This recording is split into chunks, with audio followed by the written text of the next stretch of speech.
Blue and red lights flooded the quiet entrance of Mapleton Oaks, turning its perfect white fences into a crime scene. I stood beside my black sedan, hands raised every neighbor staring from their driveways in stunned silence. At the center of it all was Emma Johnson, our proud HOA president, red blazer pearl earrings, and a trembling hand clutching a small plastic bag of white powder. "There it is," she shouted. "I told you he was hiding something." The deputy beside her nodded, already reaching for his cuffs. I stayed calm, eyes locked on hers. She wanted humiliation, not justice. So I reached into my jacket, pulled out my badge, and flipped it toward the flashing lights.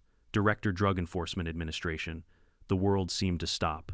Emma's confident smile vanished, her knees buckled, and she collapsed right there on the pavement. Before we dive into this unbelievable story, let me know where you're watching from and what time it is there in the comments below.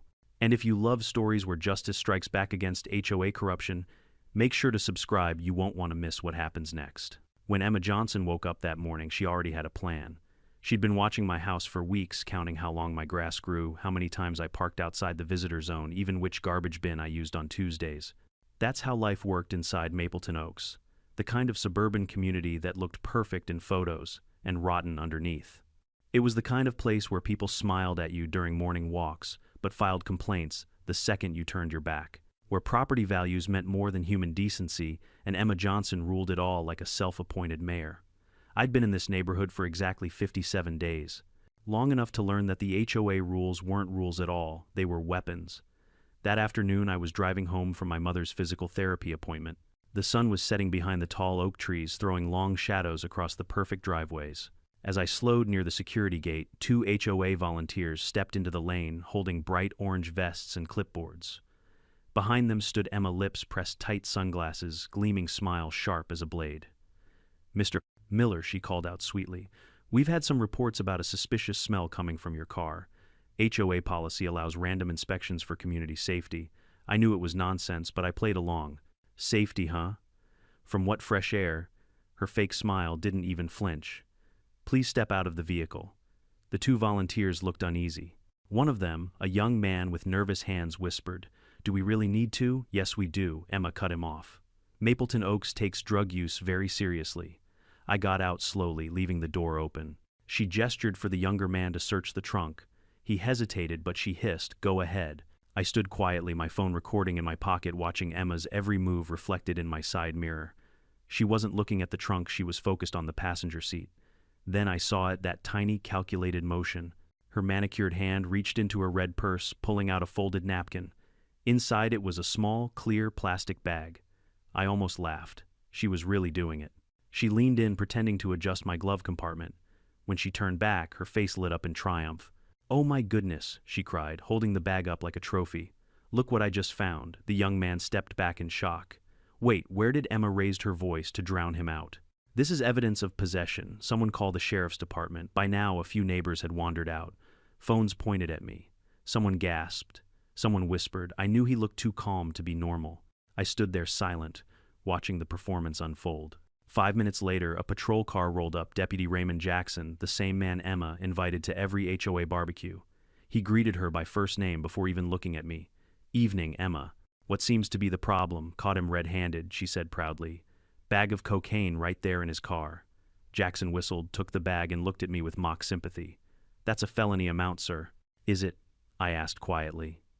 He nodded. "You have the right to remain silent." That's when I pulled out my wallet. I didn't rush. I didn't raise my voice. I simply held it open so the light caught the gold emblem inside. "Robert Miller," I said evenly. "Director, Drug Enforcement Administration." The air went still. The young volunteer nearly dropped his clipboard. Jackson's smirk vanished. Emma froze mid-blink. "That bag," I continued, "matches packaging used in DEA evidence rooms. And unless one of you has federal authorization to handle it, you're all in violation of multiple criminal statutes." For a long second, no one spoke. Then Emma's knees gave way. She stumbled, her purse spilling across the asphalt, gasping, "No, no, this can't be," before collapsing completely. The deputy caught her by reflex, stammering she fainted. "Then you'd better call for medical assistance," I replied calmly. "And while you're at it, keep that evidence sealed. My team will want to verify its origin." The crowd of neighbors had turned into silent statues. The same people who once whispered behind their hedges now looked terrified to breathe. I stepped closer to the deputy. Officer Jackson, I said I suggest you keep your hands off that bag until a federal unit arrives. Tampering with DEA evidence carries 20 years minimum. He nodded stiffly. Yes, sir. Emma was carried to the curb pale as paper, muttering something about misunderstanding and community watch. A few minutes later, my phone buzzed a single coded message from my operations team. Ready on your signal. They'd been stationed less than a mile away monitoring the situation from the start. Because I hadn't moved here by accident. Mapleton Oaks wasn't just another neighborhood. It was one of 6 communities under federal suspicion for funneling confiscated narcotics through civil enforcement fees. In other words, someone was using HOAs as a front to recycle drugs back into the system. I had come here undercover under the name Robert Miller to confirm it, and thanks to Emma Johnson's arrogance, I had all the proof I needed. As the ambulance pulled up, the flashing lights washed over the spotless lawns, perfect little boxes hiding rot beneath the soil. I gave the signal. Within minutes, 2 unmarked SUVs turned the corner. My agents stepped out, badges ready. Secure the evidence I ordered, and collect the surveillance feeds from the gatehouse.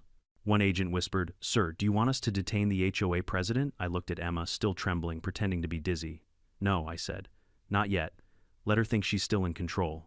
People like her always talk when they believe they can still win. The deputy swallowed hard. Director? You mean this is federal now? It's been federal since the moment she touched that bag, I answered. You might want to call your supervisor. He didn't move. I turned to him again. Now deputy. The bystanders started whispering nervously. One neighbor muttered, I told you that HOA was going too far. Another whispered, they framed others before too. It was spreading the truth always does once fear changes sides. As the paramedics loaded Emma into the ambulance, she caught my gaze. Her lips moved silently, but I could read it. You'll regret this. I gave a small smile. We'll see. When the ambulance drove away, I stood alone under the flashing lights. The evidence bag was sealed, labeled, and logged. The neighborhood had gone dead silent. Even the crickets seemed to hold their breath. In one evening, the self-proclaimed queen of Mapleton Oaks had fallen, and the walls of her perfect kingdom were about to crack wide open. But I knew better than to celebrate.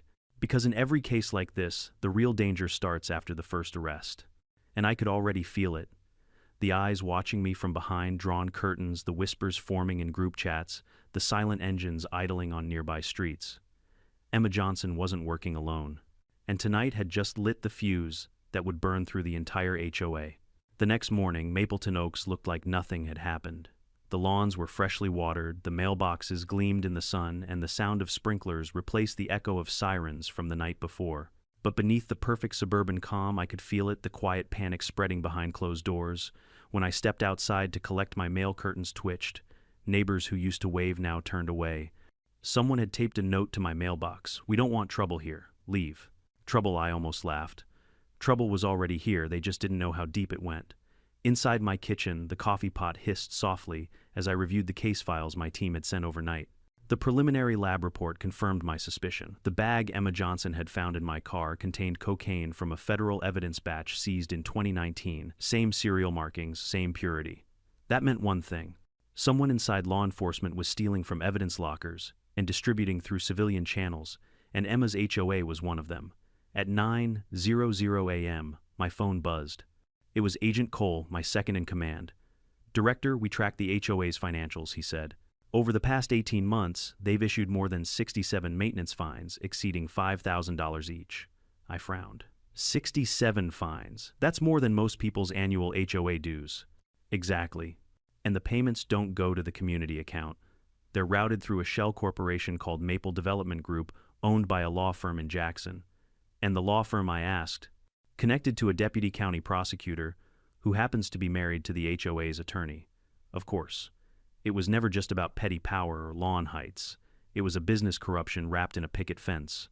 Before I could respond, a knock came at the door. Through the peephole, I saw Emma Johnson, standing there wearing oversized sunglasses, clutching a folder like nothing had happened. The audacity almost made me smile. I opened the door. Morning, Mrs. Johnson. You look recovered. Her voice quivered slightly, though she tried to keep it firm. I came to apologize for yesterday's misunderstanding. Is that what we're calling it now? She forced a laugh. Oh, come on, Mr. Miller. Everyone overreacted. It was a mistake. You know how rumors start. I do, I said. They usually start when someone plants evidence in a federal agent's car. Her smile faltered. You're really with the DEA. I leaned against the doorframe. Would you like to see the badge again? She quickly waved her hand. No need. Listen, this whole thing's gotten out of hand. Maybe we can clear it up quietly. You know, without the feds crawling all over our community. There it was, the plea wrapped in arrogance. The same tone I'd heard from corrupt officials and drug brokers for years. I tilted my head.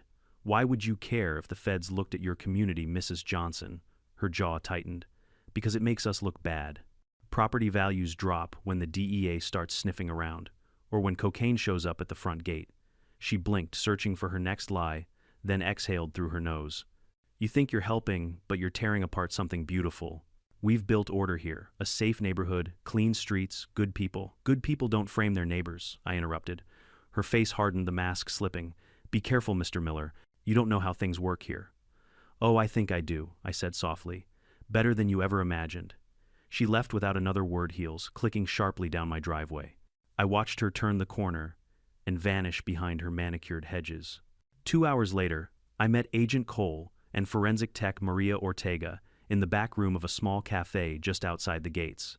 Maria slid a folder across the table. We analyzed the HOA's digital communications. You were right, they're coordinating with someone inside the sheriff's department, Cole added. They call it the Clean Streets Project.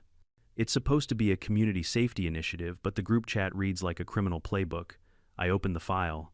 Dozens of messages, photos of vehicles, addresses of problem homeowners, and phrases like target locked, seed drop successful, and case closed. Seeds, I muttered. They call the planted bags seeds. Maria nodded grimly. And the deputy they keep referencing, it's Raymond Jackson.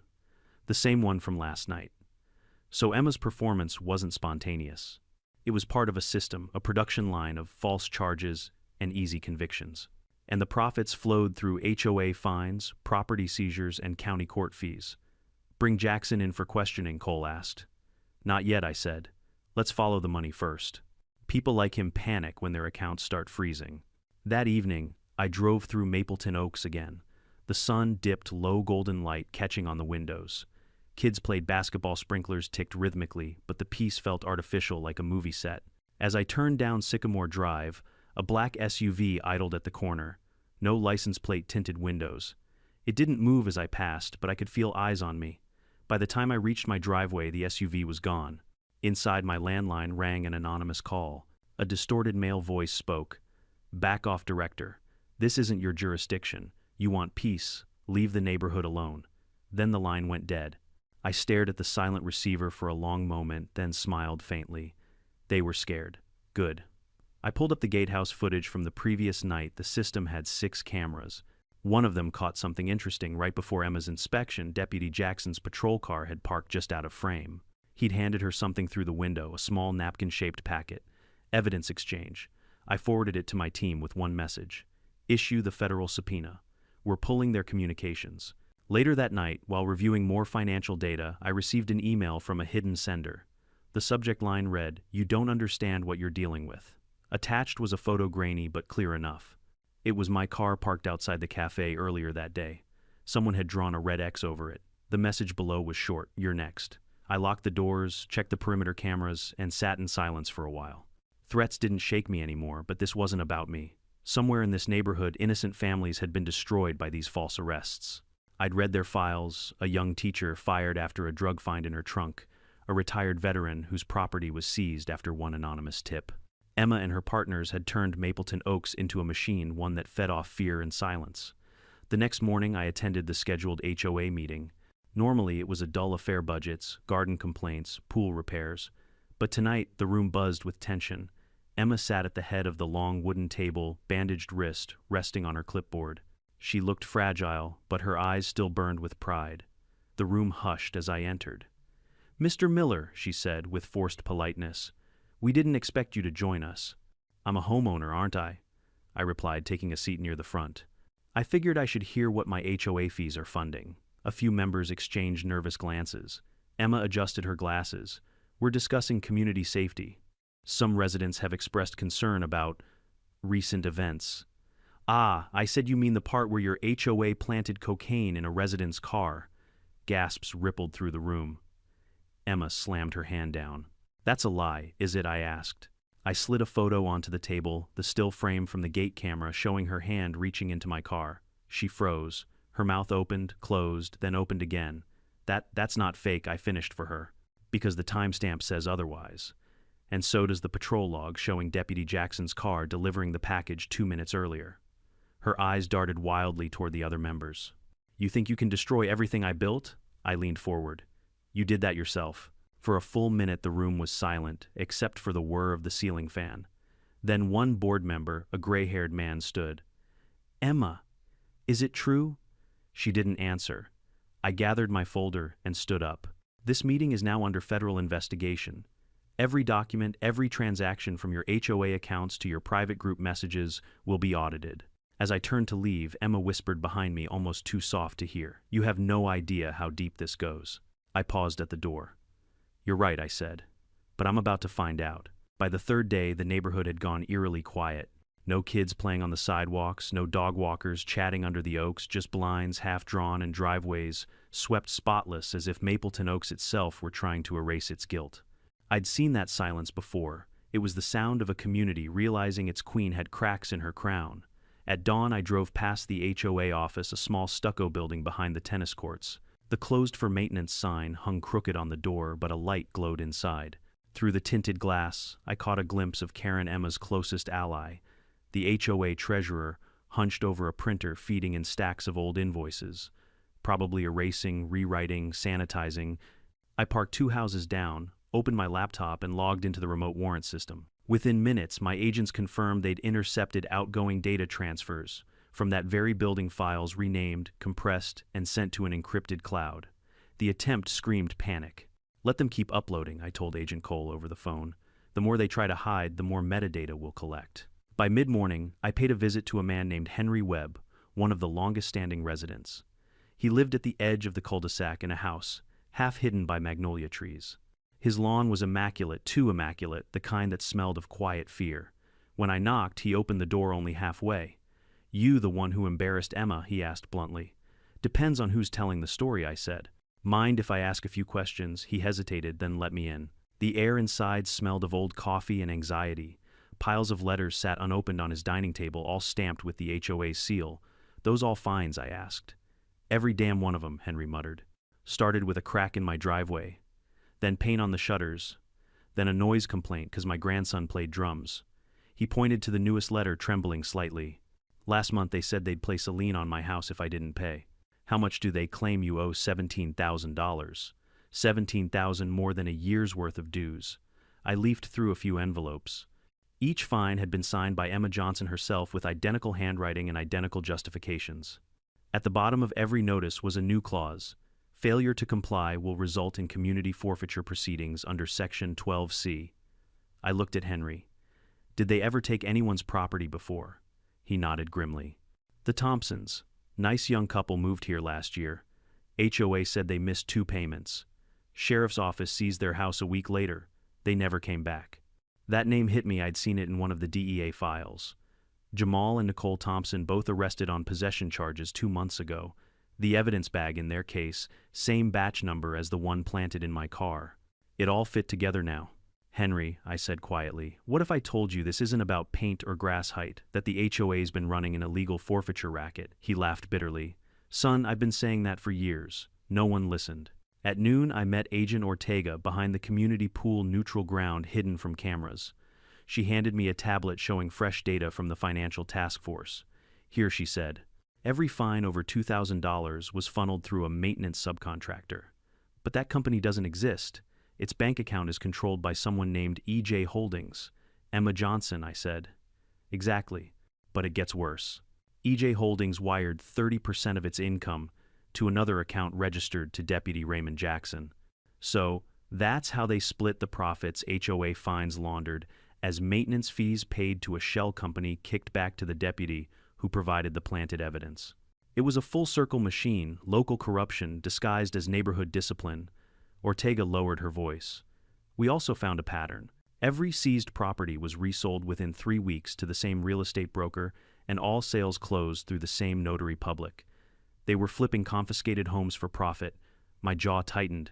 And the families, they ruined. She looked away. Most have criminal records now. Hard to fight back when your name's already dirty. I stared at the rippling blue water of the pool. It looked pure on the surface, just like this neighborhood. But poison doesn't always float. Time to cut off their money supply, I said. Freeze all HOA accounts and notify the county registrar, no property transfers without federal clearance. Ortega nodded. And Emma? Not yet. I want her to sweat first. That evening, the HOA board held a special session. They thought I didn't know, but my team had already tapped the clubhouse cameras. The feed came through crystal clear, Emma sitting at the head of the table flanked by Karen and the HOA attorney Paul Whitmore. On the screen behind them was a spreadsheet of names, homeowners, addresses, payment statuses, and color-coded notes. At the top of the file, priority list, Q3. Each name had one of 3 tags: green equals compliant, yellow equals monitor, red equals problem. My name, of course, was highlighted in red. Next to it a note: new target. Handle soon. Use code 9 if necessary. Cole, watching beside me, raised an eyebrow. Code 9, I scrolled down. The legend read evidence placement with sheriff authorization.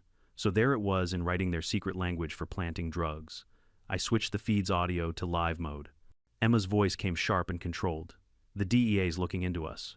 I need everyone to destroy anything connecting us to Jackson's department. Karen, purge the financial logs. Paul, stall any subpoenas. The lawyer frowned. Emma, that's obstruction, she snapped. It's survival. Karen whispered nervously. What about Miller? He's dangerous. Emma's lips curled. Then we make him the villain. I'll say he's harassing me.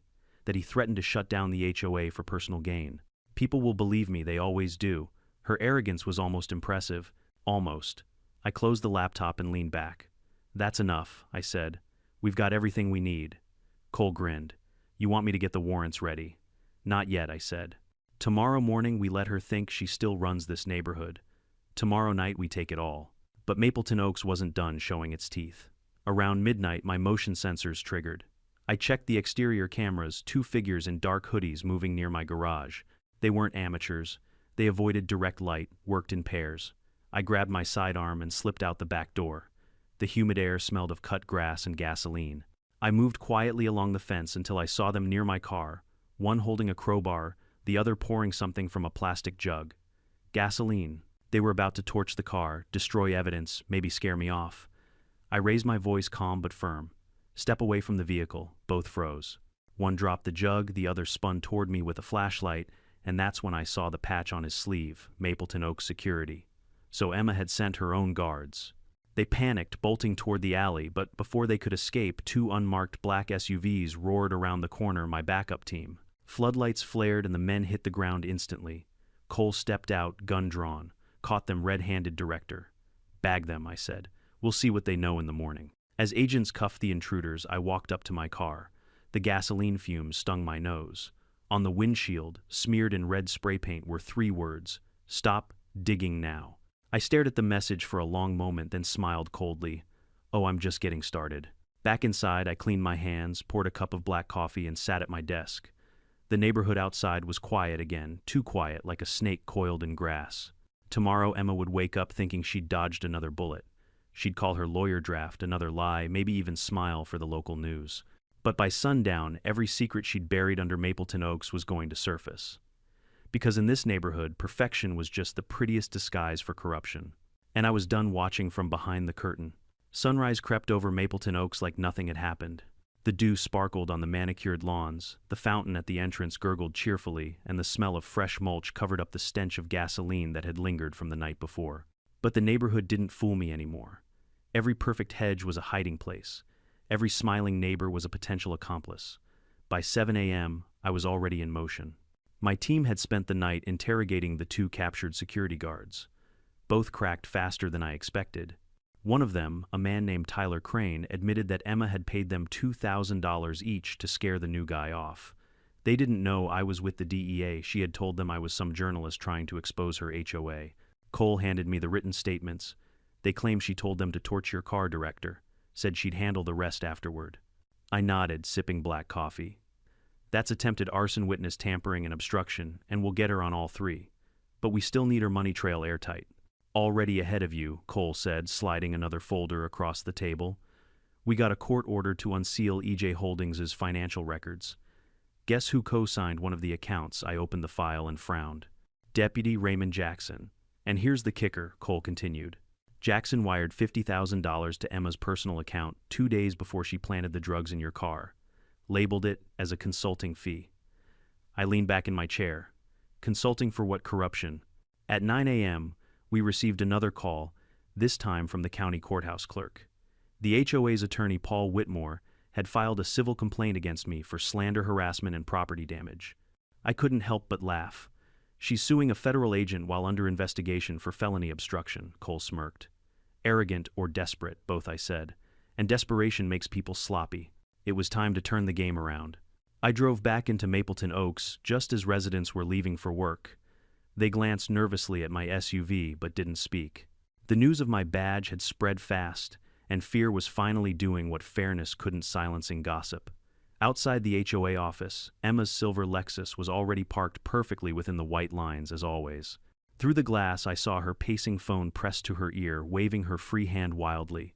When I stepped inside, her expression froze. She hung up mid-sentence. "Robert," she said carefully, "this isn't a good time." "Oh, I think it's the perfect time," I replied, placing a folder on her desk. "You filed a lawsuit against a federal agency. You might want to withdraw that before it becomes Exhibit A in your criminal case." She stared at the folder, then back at me. "You can't scare me with paperwork. I know my rights." "I'm not here to scare you," I said evenly. "I'm here to offer you a choice, cooperation or destruction." Her jaw tightened.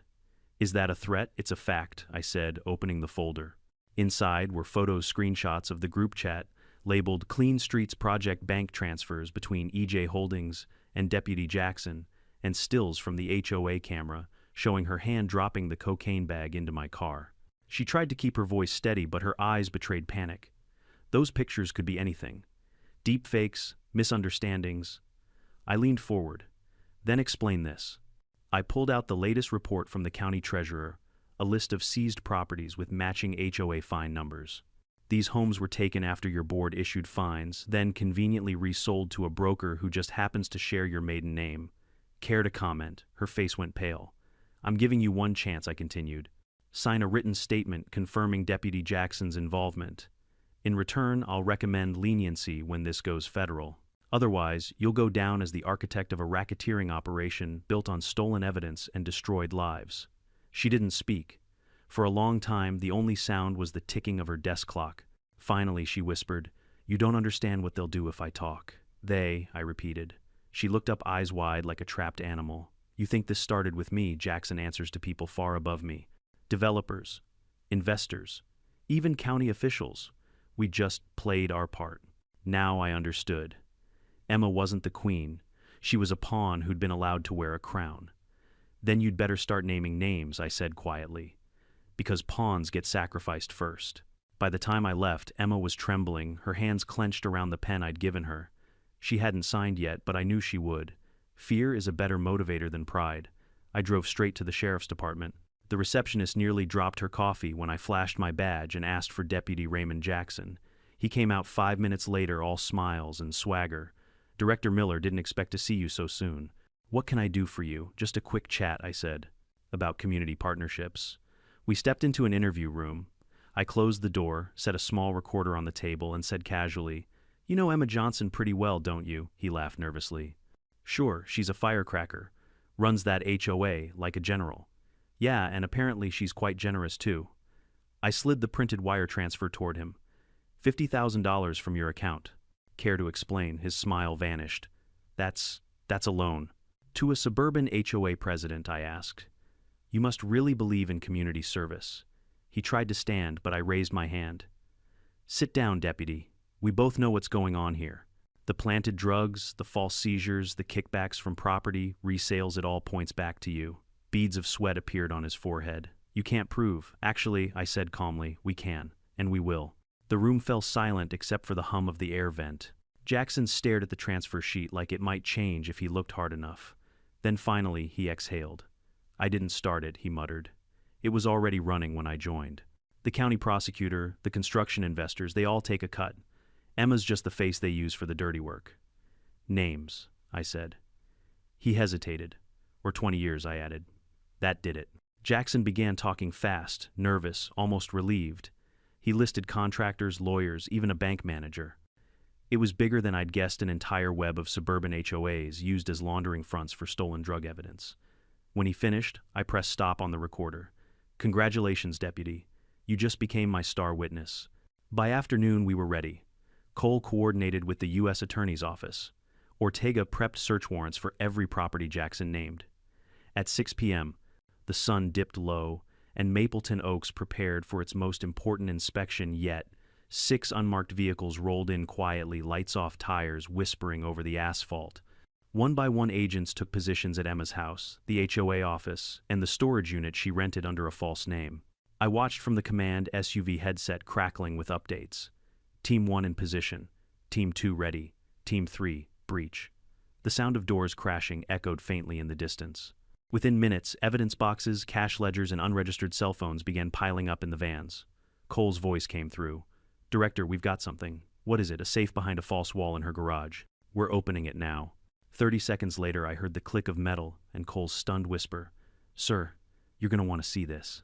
Inside the safe were dozens of plastic evidence bags, all stamped with federal inventory numbers, the same series as the one Emma planted. But these weren't empty. Each contained carefully preserved packets of cocaine, heroin, and fentanyl, proof that stolen federal evidence had been circulating for years. Emma had just turned her suburban paradise into a federal crime scene. As the agents logged the items, I stood outside her house, the wind carrying the faint sound of a lawnmower somewhere down the street. Ordinary life continued, pretending not to notice. When Emma was led out in handcuffs, her eyes met mine for the last time. No more defiance, no more speeches about community standards. Just quiet resignation, and maybe buried deep beneath relief that it was finally over. But as I watched the black SUVs disappear into the dusk, a single thought chilled me. If Jackson was right, this wasn't just Mapleton Oaks. It was one HOA out of many.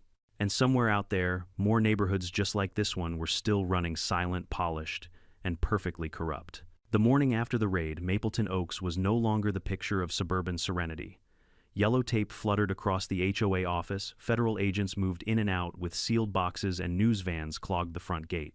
The same neighbors who once gossiped about my mailbox color now peeked nervously from behind curtains, realizing the perfect little paradise they'd built their lives around was rotten to the core. As I stepped out of my house, a microphone was shoved in my face. Director Miller, is it true that the HOA was part of a larger trafficking ring? Did the president really plant drugs in your car? Was this neighborhood under DEA surveillance from the start? I kept my expression neutral. Ongoing investigation. No comment. But deep down, I already knew the answer: yes. And this wasn't the end, it was the beginning. Inside the command van, Agent Cole was sorting through the evidence. Dozens of photos, bank records, and coded ledgers now covered the table. We've confirmed your theory, he said grimly. The stolen narcotics trace back to federal seizure batches, not just from Mississippi, but from 3 other states. Whoever's behind this has access at the distribution level. I rubbed my temples, meaning someone in law enforcement or the courts. Exactly, Cole said. We're dealing with a full-blown network. He handed me another folder, this one thicker than the rest. Financial analysis shows transfers from Emma's EJ Holdings to a company called Stonebrook Management Group, headquartered in Baton Rouge. They handle property management for at least 12 other HOA communities across the South. I frowned. So Mapleton Oaks was just one branch. Cole nodded. And here's the twist. Every one of those HOAs reported abnormally high maintenance fines in the past 2 years. Same pattern, same numbers, same language in the letters. That was when it hit me. This wasn't local corruption. This was an organized pipeline using neighborhood associations to launder drug money through fake fines, property seizures, and renovation projects. Around noon, I met with the federal prosecutor, Laura Gaines, at the district office downtown. She was tough, sharp, and already 3 steps ahead of most bureaucrats. You've got enough to file racketeering charges, she said, scanning through the evidence photos. But if you want to take down Stonebrook, you'll need to trace the money beyond state lines. We're talking interstate conspiracy. That's FBI and DOJ territory. I'm not letting this vanish into red tape, I said. Then we'll do it smart, she replied. We'll make Mapleton Oaks the test case, the proof that the pattern exists. Once the indictments hit, others will follow. She leaned back, watching me closely. Robert, I've seen your kind of determination before. Just remember, once you go after the people funding this, you're not dealing with petty HOA queens anymore. You're dealing with men in suits who can crush careers. I smiled faintly. Good thing mine's already bulletproof. By evening, the storm had reached the airwaves. Every news station, from Jackson to New Orleans, ran the same headline: DEA uncovers massive HOA drug laundering ring. Commentators debated whether suburban boards had become mini-governments abusing unchecked power. One headline screamed, "The HOA from hell how a neighborhood tried to frame a federal agent." In less than 24 hours, Mapleton Oaks went from pristine suburb to national scandal. I watched the coverage quietly from my living room. My coffee had gone cold, but my mind raced. Because amid all the noise, one small detail from Cole's report kept nagging me: a single payment, $1.2 million wired from Stonebrook Management to a shell company registered in D.C. under the name Fairmont Consulting Group. That name rang a bell. I opened an old database, the DEA's internal audit log. Fairmont Consulting had been awarded a federal subcontract 3 years ago providing evidence storage security systems, which meant the same company responsible for protecting seized narcotics was also laundering the money made from selling them. I felt my pulse quicken. "They're using government contracts to hide it," I whispered. Before I could dig deeper, my phone buzzed a restricted number. "Director Miller," a calm, low voice said. "You've been busy." Who is this? Someone who prefers the system to stay undisturbed. "You've done enough.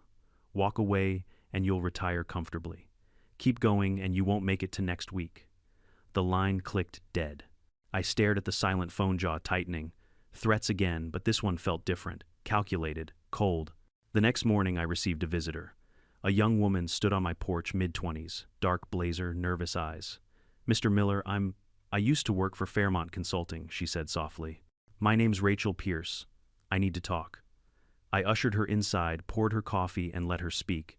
Her voice trembled at first, then steadied as the words poured out.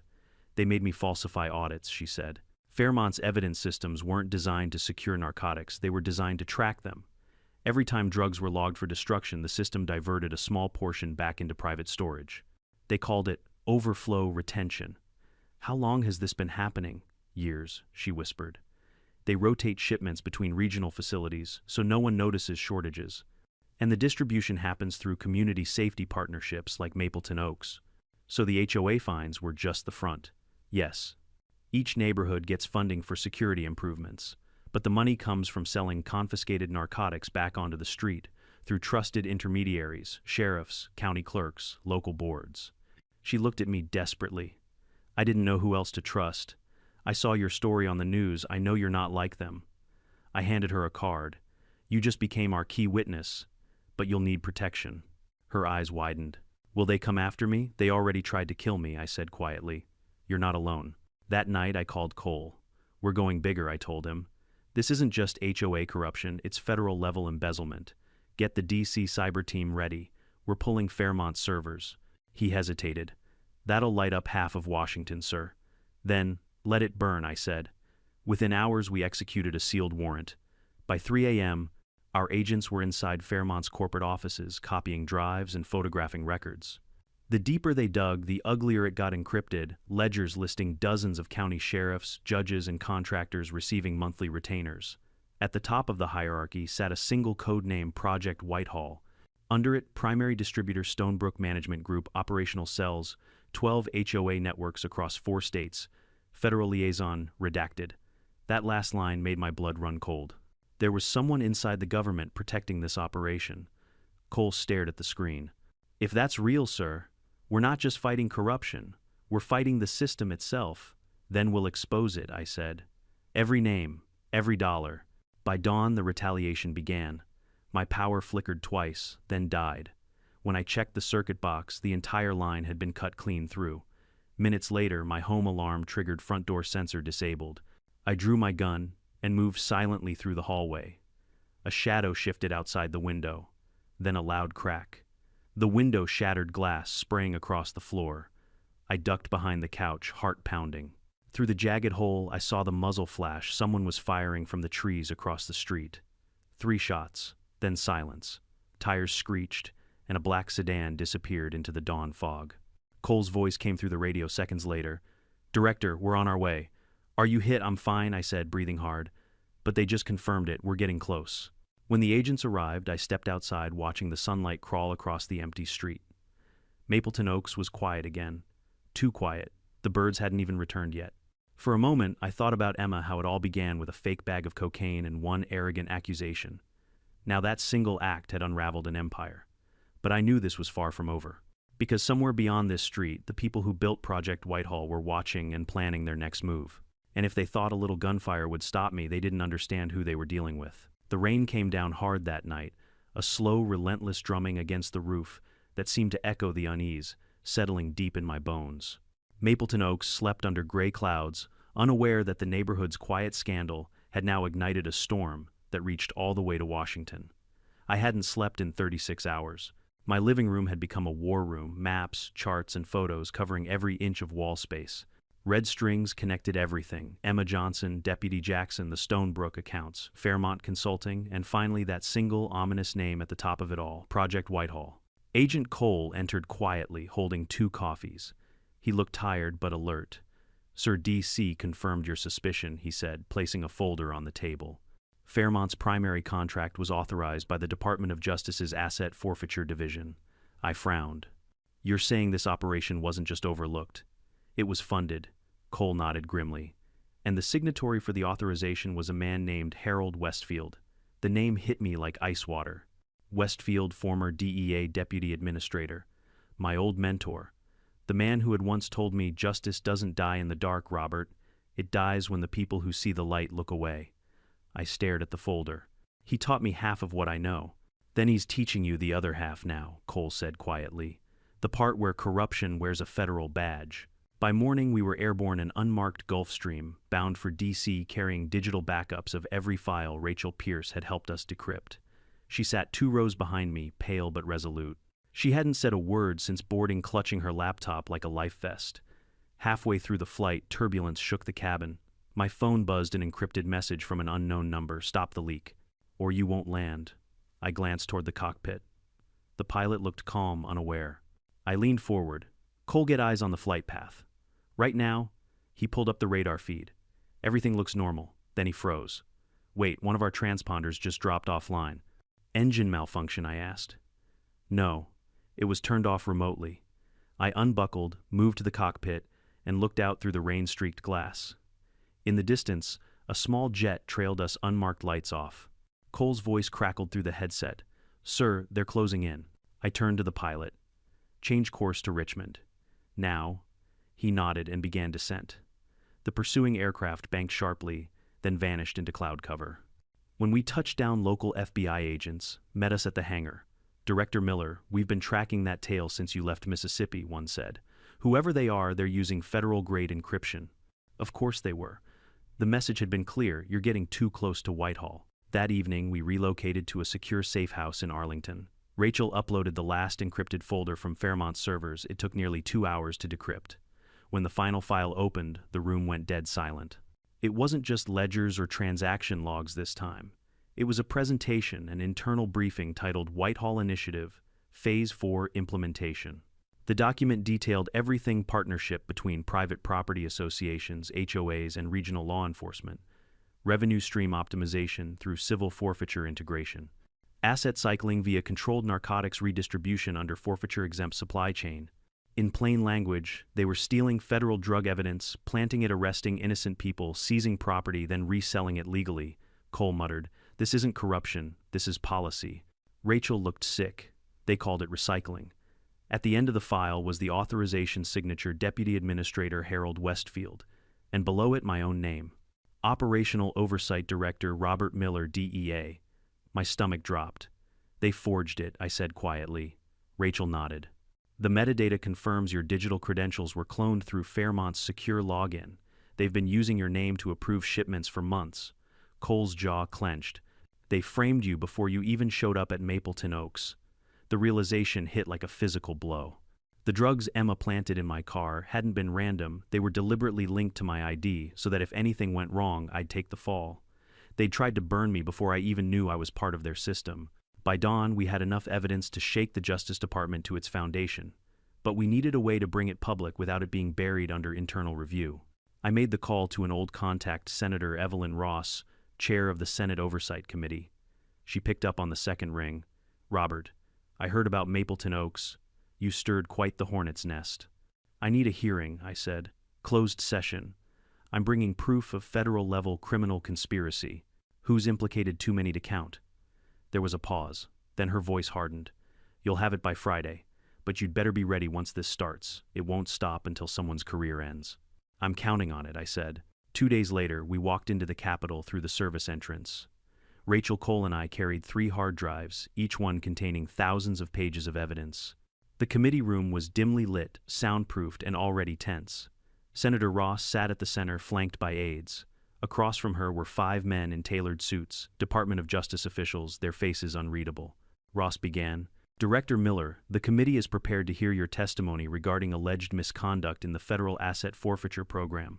I placed the first drive on the table. "Misconduct is too gentle a word, Senator. What I'm presenting today is the blueprint of an empire built on stolen justice, an operation called Project Whitehall." For the next 40 minutes, I laid it all out: the drug evidence thefts, the HOA laundering rings, the false arrests, the connections to Fairmont Stonebrook, and the DOJ authorizations signed by Westfield. I showed transaction flows, intercepted emails, even a photo of the safe in Emma's garage, proof of the stolen evidence stockpile. The officials across the table shifted uneasily. One whispered to another. Another clenched his jaw. When I finished, Ross folded her hands. "And you're certain these records are authentic? Every file verified by 3 forensic analysts," I said, "including timestamps showing federal access points."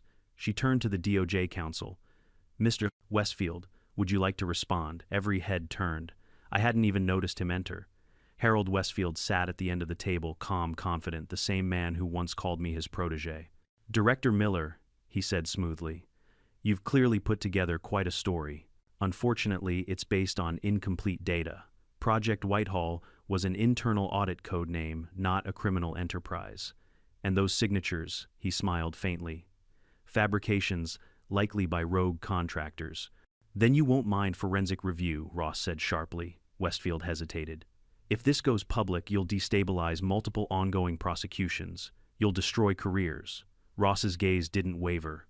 "Then let them burn." The room erupted, shouts, papers, slamming aides, whispering. I met Westfield's eyes. For the first time, his mask cracked. He knew the walls were closing in. That night after the session, I walked alone through the rain-slick streets of D.C.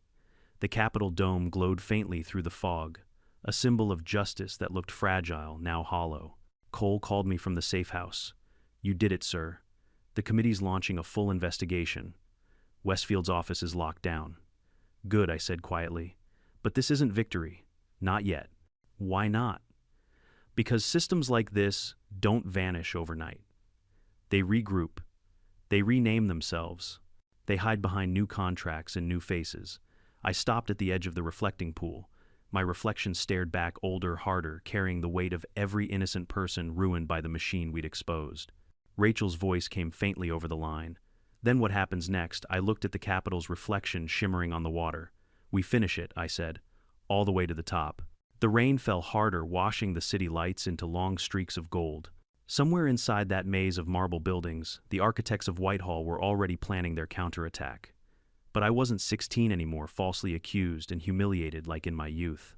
I was the director now, and this time justice wasn't knocking politely. It was coming with a warrant. The rain had barely stopped when the real storm began.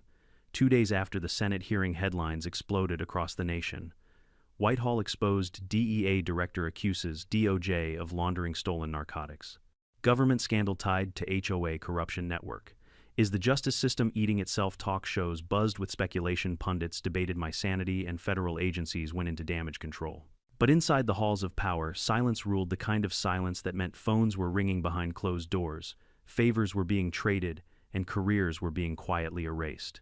I didn't have time to celebrate. The moment my face hit the evening news, I'd become both hero and target.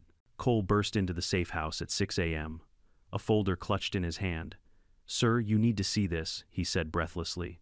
He spread the papers across the table, printed transcripts of intercepted internal communications. "These are from DOJ's internal servers.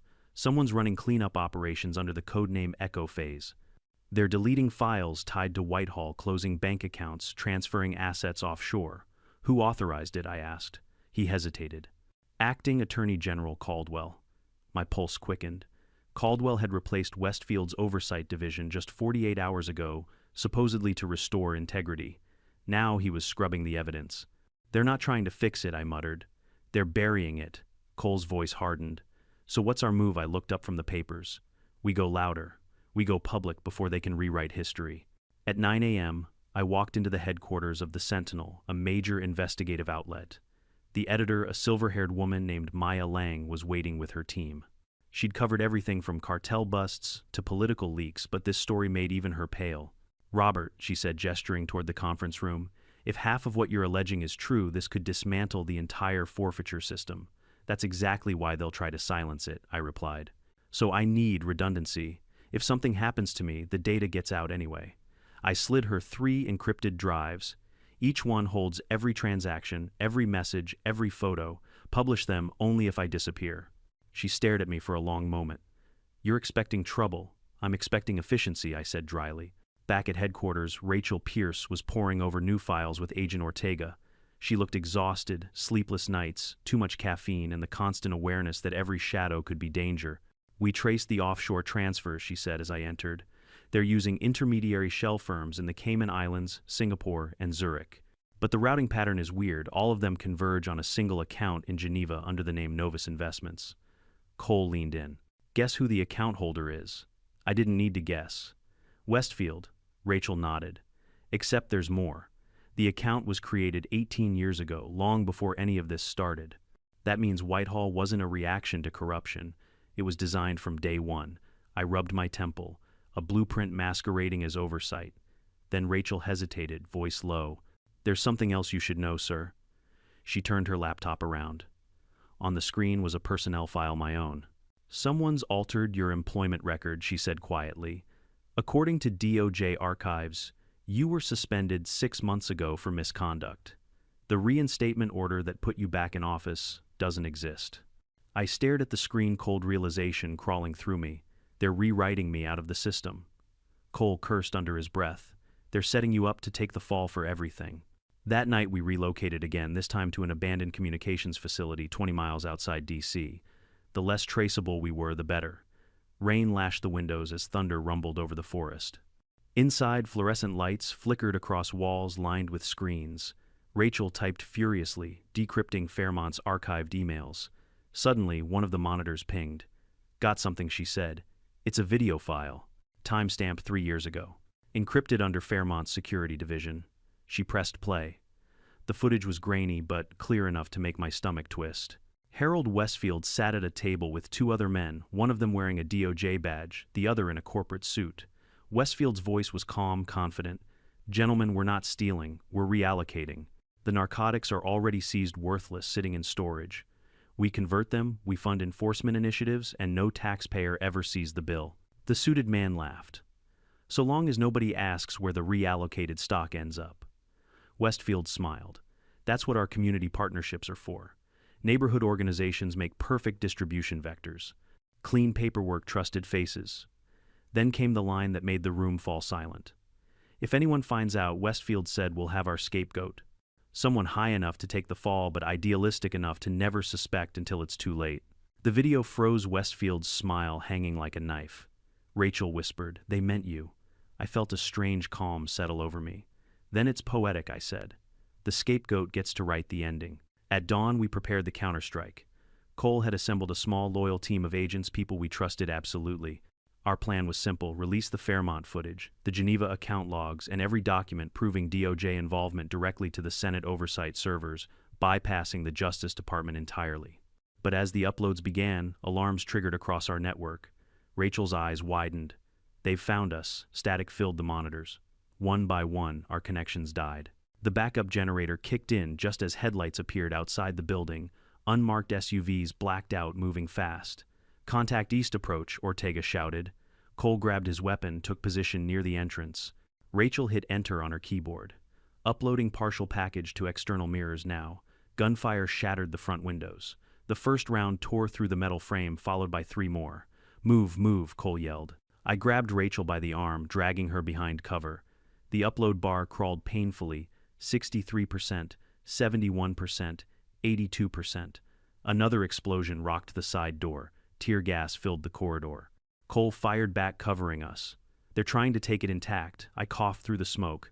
They want the drives, Rachel screamed. 95%. A final burst of light filled the room, a flashbang. My ears rang, vision swimming. When I blinked the haze away, the monitors had gone dark. Cole pulled me toward the back exit. Upload finished. Let's go. We ran into the storm headlights cutting through the trees behind us. Rachel clutched the final backup drive to her chest. If they stop us now, at least the data's live. It's out there. Where did you send it? I shouted over the wind. Every major press server in the country encrypted release auto-decrypts in 12 hours, Cole grinned grimly. Then the world's about to know everything. We reached the highway as dawn broke, sirens fading behind us, the Capitol skyline glimmering faintly ahead through the mist. Rachel's phone buzzed. A single text appeared from an unknown number. You won't make it to 12 hours. She swallowed hard. They're not done yet. I looked at her, then out at the horizon. Neither are we. I knew once the files hit, the press chaos would erupt. Resignations, hearings, maybe even riots. But that was the price of truth. The system that tried to frame me, that used people like Emma Johnson as pawns, was about to crumble under its own weight. And this time, there would be no place left for its architects to hide, not behind HOA boards, not behind corporate contracts, not even behind federal seals. Because the moment the clock struck 12, Whitehall would no longer be a secret. And for the first time in years, justice wouldn't just knock, it would kick the damn door open. The sky over Washington was still gray when the world began to turn upside down. At precisely 6:00 a.m., 12 hours after Rachel's upload had gone live, the encrypted files from Fairmont Consulting began unlocking across global servers.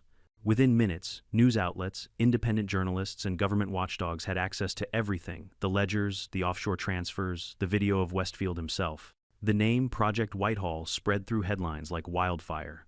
By 6:05 number, Whitehall Gate was trending worldwide. By 6:10, the Justice Department's website went offline for maintenance. By 6:03, regional directors had resigned. And by 7:00, there were unmarked cars tailing me again. Cole drove the SUV through the morning traffic, eyes scanning the mirrors. They're not even trying to hide anymore, he muttered. That black Yukon's been behind us for 6 blocks.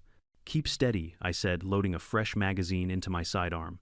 If they wanted to kill us, they would have done it last night. They're waiting for orders. Rachel sat in the back seat, clutching her laptop. The exhaustion on her face had hardened into resolve. They're losing control, she said quietly. Westfield's statements are all over the networks. He's denying everything, calling the footage deepfakes. But the metadata we embedded proves it's real, Cole snorted. He can call it whatever he wants. The Senate already called an emergency session, and Ross, I asked. She's ready for war, he replied. She wants you in front of the cameras at 10. Good, I said. Let's end it where everyone can see. We arrived at the Capitol under tight security. The plaza was surrounded by reporters, protesters, and a line of black SUVs from various agencies. You could feel the tension in the air, not just fear, but outrage. People wanted answers. Inside, Senator Evelyn Ross was waiting for us in a restricted conference room. You've started a political earthquake, Robert, she said without preamble. The president's chief of staff just called me personally. They're terrified. They should be, I replied. Whitehall wasn't just a rogue program. It's an infection that's been growing for years. She nodded. We'll hold a press briefing at 10 sharp. You'll speak first, then me. But understand this, once you go in front of those cameras, there's no coming back. You'll be the face of the storm. I gave a small, grim smile. Better than being its scapegoat. At 9:30, the final confirmation came, and the Senate Oversight Committee had issued formal subpoenas to the Department of Justice, Fairmont Consulting, and Stonebrook Management Group. Westfield himself had been placed on administrative leave, though we all knew what that really meant. He was running. Cole checked his earpiece. We've got unconfirmed reports of a private jet leaving Dulles under his alias. Destination unknown. Let him run, I said. The truth travels faster. 10 o'clock. The briefing room was packed wall to wall, journalists, cameras, flashes. The air buzzed with a mix of adrenaline and disbelief. Senator Ross stood at the podium. Her voice, calm yet sharp, cut through the noise. This morning, the United States Senate was presented with evidence of a multi-billion-dollar criminal enterprise operating within our own government. The operation, codenamed Project Whitehall, exploited the federal asset forfeiture program to launder narcotics and property seizures through private neighborhood associations across multiple states. The investigation began with one-man DEA Director Robert Miller, who refused to be silenced. She stepped aside and gestured for me to approach. The room exploded with flashes. I took a slow breath, the microphone picking up the sound of it. 3 months ago, I moved into a quiet suburban neighborhood called Mapleton Oaks. I thought I was just another homeowner. I was wrong. The audience listened in stunned silence as I walked them through everything: Emma Johnson's planted cocaine, the fake fines, the hidden safe, the connection to Fairmont and Stonebrook, the offshore accounts, and finally the video. Every word felt heavier than the last, but with each sentence the fog lifted a little more. I stand here today not as an official defending his agency, I said finally, but as a citizen demanding that justice be more than a slogan. Because if our own system can weaponize the law to steal from the innocent, then no one in this country is truly safe. For a moment there was absolute silence. Then applause, hesitant at first, then swelling until it filled the room. But amidst the noise my earpiece buzzed. Cole's voice came through low and urgent. "Director, we've got a problem. Rachel's signal just dropped. She was supposed to meet the FBI liaison at the west entrance. She never arrived." My chest tightened. "Trace her GPS." "Already did," he said. Last ping was 3 blocks away, near Constitution Avenue. I left the building immediately, ignoring reporters shouting my name. Cole met me at the curb, jumping into the SUV. We sped through the traffic weaving between cars until we reached an underground parking structure. The place was nearly empty, echoes of footsteps and distant sirens. Then, near the exit ramp, we saw it, Rachel's laptop shattered on the concrete. Her phone lay beside it, screen crack still recording. Cole picked it up. "It's still on video mode." He pressed play. The footage was shaky, Rachel walking fast, breath heavy, then stopping as 2 men in suits approached. One of them spoke calm and chillingly polite. "Miss Pierce, you've done enough damage. Come with us and no one else gets hurt." She turned the camera toward him for a split second. The image froze on his face, a clean-cut man in his 40s, badge flashing under his coat. Then the video cut to black. Cole's jaw tightened. "That's Caldwell's security chief." I exhaled slowly. "They took her to stop the chain reaction." He frowned. "But the files are already out." "Not all of them," I said. Rachel was decrypting the Geneva account, the one linking Whitehall's profits directly to the DOJ's slush fund. If they get that drive, they'll erase everything before it hits the servers. I turned toward him. "We're getting her back." By evening, the city was in chaos. Protests erupted outside the Justice Department, federal buildings went into lockdown, and unmarked vehicles darted through intersections like nervous insects. We traced the GPS signal from Rachel's phone to an industrial warehouse near the Potomac, officially listed as a forfeiture storage site. Cole checked his weapon. "That's poetic. Let's finish it," I said. We entered through the side-loading dock, moving quietly through the shadows. Inside, rows of crates stretched to the ceiling, each marked property of DOJ Evidence Division. At the far end of the hall, a small office glowed with light. Through the window, I saw Rachel tied to a chair guarded by 2 men. And standing over her was Caldwell himself. He was calm, methodical, dressed in a perfectly pressed suit. "I warned you people," he said, his voice echoing faintly through the glass. "Transparency is chaos. The public doesn't want truth. They want the illusion of control." Rachel spat back. "You stole that control years ago." He smiled. "That's why we're erasing you." Before he could move another inch, I kicked open the door. "Step away from her," I said, gun raised. Caldwell turned slowly, unfazed. "Director Miller, you're out of your jurisdiction." "I'm exactly where I belong," I said, "cleaning up what you built." His guards moved first. 2 quick shots echoed. Cole dropped one, I clipped the other. The warehouse filled with smoke and shouting. Rachel ducked behind the desk as I fired again, glass shattering around us. Caldwell bolted for the rear exit, briefcase in hand. Cole chased after him, but the man was fast, faster than I expected. By the time we reached the door, he was gone into the river fog.